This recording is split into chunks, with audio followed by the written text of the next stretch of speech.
Friends, मैं पूनम राणा आप सबों का स्वागत करती हूँ आपके अपने YouTube channel JPSC with Poonam में। फ्रेंड्स, इस वीडियो में हम बात करने वाले हैं अलाउद्दीन खिलजी की बाजार नीति। अलाउद्दीन खिलजी की जो बाजार नीति है, ये आपके जेपीएससी मेंस पेपर में इस चैप्टर को पढ़ना है। हम धीरे धीरे पूरे विस्तार में हम इस चैप्टर को पढ़ेंगे। और फ्रेंड्स, आप सबों से गुजारिश है, वीडियो अच्छा लग रहा है तो थोड़ा सा शेयर कीजिए, इसको ज्यादा से ज्यादा शेयर कीजिए ताकि और भी लोगों तक पहुंच सके। तो फिर चलिए वीडियो को स्टार्ट करते हैं। अलाउद्दीन खिलजी के बाजार नीति के बारे में पहले तो हम देखेंगे इसका सोर्स कहाँ से आया है। पहली बात तो हम देखेंगे इसका उल्लेख कहाँ कहाँ मिलता है और उल्लेख इसका कौन कौन करता है, ठीक है। दूसरा हम इसमें देखेंगे कि अलाउद्दीन खिलजी का जो बाजार नीति था, इसका उद्देश्य क्या था और ये व्यवस्था उसकी कहाँ तक कारगर सिद्ध हुई। क्या ये व्यवस्था अलाउद्दीन की बाजार नीति जो है, क्या उसके मरने के बाद भी ये बाजार नियंत्रण नीति चालू रही। इस वीडियो में हम पूरी तरह से पूरे विस्तार से इसके बारे में चर्चा करेंगे। अलाउद्दीन खिलजी की बाजार नीति का उल्लेख सबसे पहले तो एक इतिहासकार है बर्नी लिखता है कि अलाउद्दीन खिलजी की जो बाजार नीति थी वो पूरी तरह से अपने साम्राज्य को मंगोल आक्रमण से बचाने के लिए की गई थी। किस लिए की गई थी? अपने साम्राज्य को मंगोल आक्रमण के खतरे से बचाने के लिए की गई थी, बचाने के लिए, ठीक है। क्योंकि आपको पता होगा दोस्तों कि मंगोल आक्रमण का जो खतरा है वो शुरू से ही, जब से दिल्ली सल्तनत बना है, सबसे पहले तो इल्तुतमिश के काल में आपको देखने को मिलता है कि चंगेज खां कैसे मकबरनी का पीछा करते करते सिंधु नदी के तट पे आ पहुंचा था और इल्तुतमिश ने बड़े ही चालाकी से मकबरनी को किसी तरह की सहायता नहीं पहुंचाई और इस तरह वो मंगोल आक्रमण से अपने साम्राज्य को बचाने में सफल हुए। लेकिन उसके बाद भी अब रजिया सुल्तान के टाइम में भी देखेंगे कि मंगोल आक्रमण हुए, रजिया सुल्तान के टाइम में, ठीक है। और सबसे ज्यादा आक्रमण तो अलाउद्दीन खिलजी के ही टाइम में हुए हैं, सबसे ज्यादा मंगोल आक्रमण। इस दृष्टि से भी अलाउद्दीन खिलजी की बाजार व्यवस्था जो है, अपने साम्राज्य को पूरी तरह से मंगोल आक्रमण से बचाने के लिए की गई थी, ऐसा बर्नी कहता है। अपने साम्राज्य को दुश्मनों से, विदेशियों से अगर बचाना है तो सबसे पहले दोस्तों किस चीज की जरूरत पड़ेगी, तो वो है सबसे पहला चीज सेना, सुसंगठित सेना। क्या है दोस्तों? सुसंगठित सेना की आवश्यकता पड़ेगी, ठीक है। और इतने बड़े साम्राज्य में सुसंगठित सेना रखने के लिए जाहिर सी बात है उसे बड़ा पैसा भी चाहिए होगा, उसकी मजबूत अर्थव्यवस्था भी होनी चाहिए। पहला है मजबूत अर्थव्यवस्था। क्या है दोस्तों? मजबूत अर्थव्यवस्था। और दूसरा क्या था दोस्तों? और दूसरा था कम मूल्य पर बाजार नीति। कम मूल्य पर बाजार नीति। अलाउद्दीन ने सबसे पहले अपने बाजार नियंत्रण की नीति को कार्यान्वित करने के लिए सबसे पहले सेना का क्या किया दोस्तों? सेना का जो वेतन था वो उसने कम कर दिया। क्या कर दिया? वेतन सबसे पहले अलाउद्दीन खिलजी ने कम कर दिया, ठीक है। लेकिन बात ये रह गई कि आखिर कम वेतन में सेना आपके लिए क्यों काम करेगा। अगर मेरा वेतन 50,000 रुपए है, अचानक से मेरा वेतन 20,000 रुपया कर दे तो हम क्यों किसी के लिए काम करेंगे। लेकिन अलाउद्दीन खिलजी ने इस समस्या का निदान करने के लिए उसने क्या किया? कम मूल्य पर बाजार नियंत्रण की नीति का संचालन किया। आइए हम इनको थोड़े उदाहरण से साथ समझते हैं तो आपको ज्यादा क्लैरिटी होगी। जैसे आप सेना में हैं और आपका वेतन कितना है दोस्तों?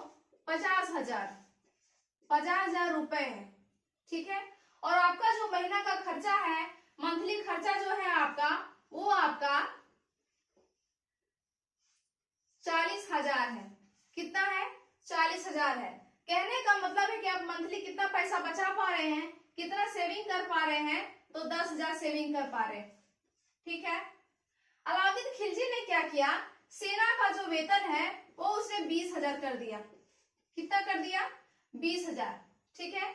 और सभी वस्तुओं के जो दाम थे वो उसने नियत कर दिए, निश्चित कर दिए। कहने का मतलब है उसने क्या किया? कम मूल्य पर बाजार नीति का अनुसंचालन किया। वेतन जब सेना का 20,000 था और वस्तुओं के दाम घटा देने से, वस्तुओं के दाम निश्चित कर देने से सेना का जो खर्चा था मंथली वो कितना हो गया था?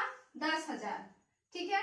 अगर 20,000 सैनिक कमा रहा है, 10,000 रुपया उसका मंथली खर्चा है, फिर भी उसके पास कितना सेविंग हो रहा है? 10,000। जब वो 50,000 कमा रहा था तभी उसका सेविंग 10,000 हो रहा था। जब वो 20,000 कमा रहा है तभी उसका सेविंग कितना हो रहा है? 10,000। तो ऐसी स्थिति में सेना को क्या परेशानी थी? वो तब भी 10,000 बचा रहा था, वो अभी 10,000 बचा रहा है, इसलिए उन्होंने किसी भी तरह का विरोध प्रकट नहीं किया। तो सबसे पहले अलाउद्दीन खिलजी ने अपने बाजार नीति के तहत इस नीति का अनुसरण किया। और कहा जाता है कि बलबन के समय में कितनी सेना थी? बलबन के पास 2 लाख सेना थी। और अलाउद्दीन खिलजी के पास कितनी सेना थी? अलाउद्दीन खिलजी के पास कितनी सेना थी? 3 लाख सेना थी। ठीक है। और 3 लाख सेना के रखरखाव के लिए अगर उसी महंगाई दर से सेना का वेतन देता तो जाहिर सी बात है कि कुछ ही दिनों में उसका सारा खजाना खाली हो जाता। इसलिए सबसे पहले उसने सेना का वेतन कम किया और वस्तुओं के दाम निश्चित कर दिए ताकि उनमें किसी भी तरह का रोष प्रकट ना हो, महंगाई के विवाद से उनको उलझना न पड़े। ठीक है। और इस तरह अलाउद्दीन खिलजी ने बड़े ही चालाकी से इस नीति का अनुसरण किया। अब दूसरी तरफ देखते हैं, बर्नी का एक दूसरा स्टेटमेंट है जो अलग ही बात कहता है। देखिएगा दोस्तों, एक ही आदमी है लेकिन अलग अलग तरह की बातें करता है। पहली बात तो बर्नी ने क्या कहा कि मंगोल आक्रमण से बचाने के लिए, साम्राज्य को मंगोल आक्रमण से बचाने के लिए उसने बाजार नीति को लागू किया था। दूसरी तरफ बर्नी क्या कहता है, यही आदमी है जो क्या कहता है, उसने हिंदू व्यापारियों को दंड देने के लिए ये बाजार नीति को लागू किया था। कहने का मतलब है कि उस टाइम जो व्यापारी होते थे, जो सामानों का आयात निर्यात करते थे, वो अक्सर हिंदू हुआ करते थे और वे अपनी मर्जी से, मनमाने ढंग से काम किया करते थे। इससे क्या था, समाज में भ्रष्टाचार का बोलबाला हो गया था। क्या हो गया था? भ्रष्टाचार का बोलबाला हो गया था। ठीक है। इसलिए बर्नी कहता है कि हिंदू व्यापारियों को दंड देने के लिए भी अलाउद्दीन खिलजी ने अपनी बाजार नीति का अनुसरण किया था। वहीं दूसरी ओर अमीर खुसरो जो है वो क्या कहता है दोस्तों, अमीर खुसरो का क्या स्टेटमेंट है? अमीर खुसरो ये कहता है कि उसने प्रजा को राहत पहुंचाने के लिए, प्रजा को राहत देने के लिए बाजार नीति बनाई थी। किस लिए बनाई थी? प्रजा को राहत देने के लिए बाजार नीति का अनुसरण किया था। अब आइए हम लोग देखते हैं कि बाजार नीति जो अलाउद्दीन की थी वो वास्तव में थी क्या। अलाउद्दीन खिलजी की जो बाजार नियंत्रण की नीति थी उसका मूल उद्देश्य क्या था? मूल उद्देश्य एक ही था, वस्तुओं के मूल्य नियंत्रण में लाना। मतलब वस्तुओं के मूल्य नियंत्रित करना। क्योंकि महंगाई उस जमाने में काफी बढ़ चुकी थी और महंगाई की जो समस्या है वो उस जमाने में जो थी, आज की भी समस्या वर्तमान के संदर्भ में देखें तो वही है। गरीब आज और भी गरीब होते जा रहा है, अमीर और भी अमीर होते जा रहे हैं। इस तरह जो अमीर और गरीब के जो बीच की खाई है, बीच का दायरा जो है वो बढ़ते ही चला जा रहा है। यही वजह है कि अलाउद्दीन खिलजी की जो बाजार नीति है वो आज भी प्रासंगिक मानी जाती है। ये आप इसको इंट्रोडक्शन में करके लिख सकते हैं। अब हम देखते हैं इसके महत्वपूर्ण पॉइंट। अलाउद्दीन खिलजी की जो बाजार नीति थी दोस्तों, इसकी जो बाजार नीति थी इसने कहाँ पे लागू किया? दिल्ली में लागू किया। कहाँ पे लागू किया? दिल्ली में लागू किया। अनेक इतिहासकारों का कहना है कि ये सिर्फ दिल्ली में ही नहीं बल्कि अलाउद्दीन के पूरे साम्राज्य में लागू थी, लेकिन ये निश्चित रूप से कहना कि पूरे साम्राज्य में लागू थी ये बहुत ही मुश्किल है। पर इतना तो तय है कि उसने दिल्ली में, जहां वो रहता था, दिल्ली में उसने बाजार नीति को लागू किया।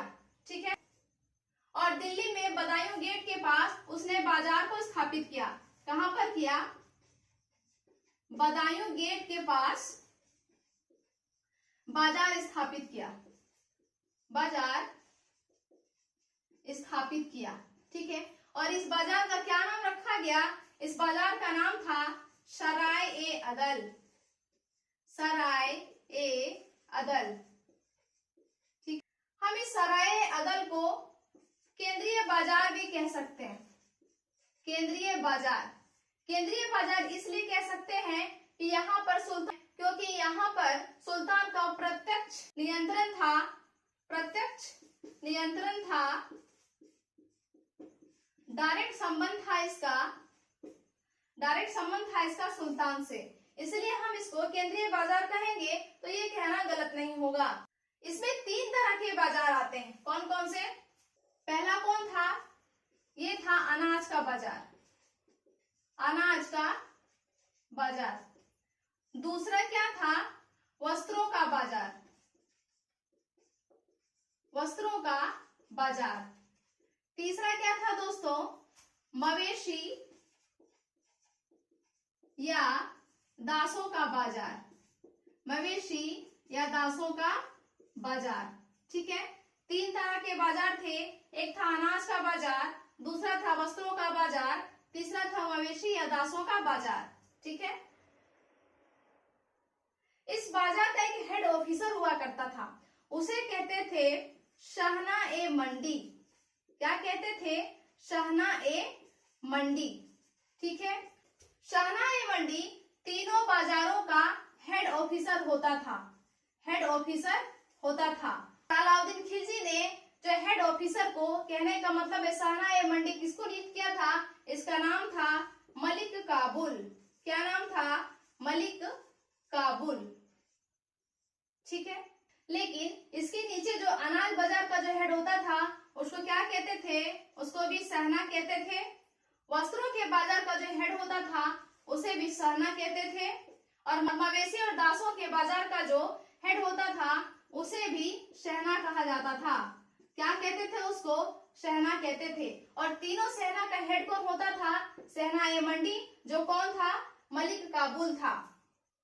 शहना ए मंडी क्या करता था? बहुत ही सख्ती से, बहुत ही कठोरता से बाजार के नियमों का पालन करवाता था और समय समय पे इसका निरीक्षण करता था कि बाजार में कहीं किसी तरह की गड़बड़ी उत्पन्न तो नहीं हो गई है। अब हम देखते हैं शहना ए मंडी के क्या क्या कार्य थे। शहना ए मंडी के कार्य, पहला काम इसका क्या था दोस्तों? पहला काम था सभी जो व्यापारी थे, सभी व्यापारियों का रजिस्ट्रेशन करना। क्या काम था? सभी व्यापारियों का रजिस्ट्रेशन करना, इसका पहला काम था। कहने का मतलब है कोई भी व्यापारी जो सामान को आयात या निर्यात करते हैं, अगर उन्होंने रजिस्टर नहीं कराया है, रजिस्ट्रेशन नहीं कराया है, आयात और निर्यात करने की इजाजत नहीं होती थी। ठीक है, इसके लिए उनको एक परमिट लेना होता था, परमिट लेना होता था। और ये परमिट देता कौन था? देता था इसको परवाना नवीस। जिनसे परमिट लेना होता था उसे कहा जाता था परवाना नवीस। दूसरा कार्य जो था शहना ए मंडी का, वो क्या था दोस्तों? सभी दुकानदारों पर नियंत्रण स्थापित करना, सभी दुकानदारों पर नियंत्रण स्थापित करना। ठीक है, ऐसा इसलिए किया जाता था, कोई भी दुकानदार अगर गलत तरीके से सामान को बेचने में धोखाधड़ी कर रहा है या फिर किसी भी तरह की गड़बड़ी उत्पन्न कर रहा है तो उसको ये दंड देता था। ठीक है, और ऐसा कहा जाता है कि अलाउद्दीन खिलजी की जो बाजार नीति थी उसके बाजार में ऐसा कहा जाता है कि कोई भी दुकानदार अगर वजन को थोड़ा बहुत भी अगर मार लेता था तो उसके शरीर से उतना मांस काट लिया जाता था। ये अलाउद्दीन खिलजी की सख्ती नीति को प्रदर्शित करता है कि सुल्तान कितना कठोर था, कितने कठोर तरीके से इसने बाजार नीति को लागू किया था। यहाँ से इसका पता, इस बात का पता चलता है। तीसरा था न्याय करना, न्याय करना। न्याय करने का काम भी शहनाई मंडी का था, लेकिन ये किस तरह का न्याय करता था? अगर बाजार से संबंधित किसी तरह का गड़बड़ी उत्पन्न हो गया हो या फिर यहाँ पे विवाद हो गया है तो उसका निपटारा कौन करता था दोस्तों? ये निपटारा भी शहनाई मंडी करता था, शहनाई मंडी करता था। लेकिन अब बात रही, क्या शहनाई मंडी स्वतंत्र था? क्या इसके ऊपर कोई भी नियंत्रण करने वाला, कोई भी अंकुश करने वाला नहीं था? नहीं, ऐसा नहीं है। इसके ऊपर भी एक हेड ऑफिसर हुआ करता था जिसे कहते हैं दीवान ए रियासत। क्या कहते हैं दोस्तों? दीवान ए रियासत। ठीक है, अगर आज के डेट से तुलना करें तो अभी हम इसको कह सकते हैं कौन सा मंत्री? वाणिज्य मंत्री। कौन सा मंत्री? वाणिज्य मंत्री। ठीक है, ये शहनाई मंडी का हेड हुआ करता था।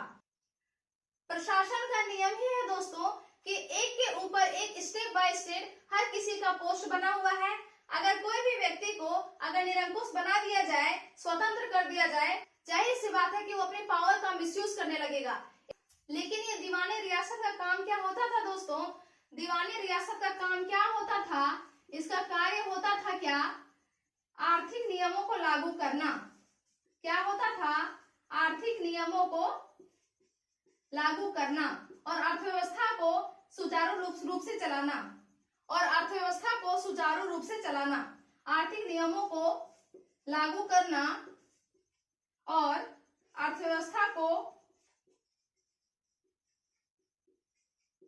सुचारू रूप से चलाना, सुचारू रूप से चलाना।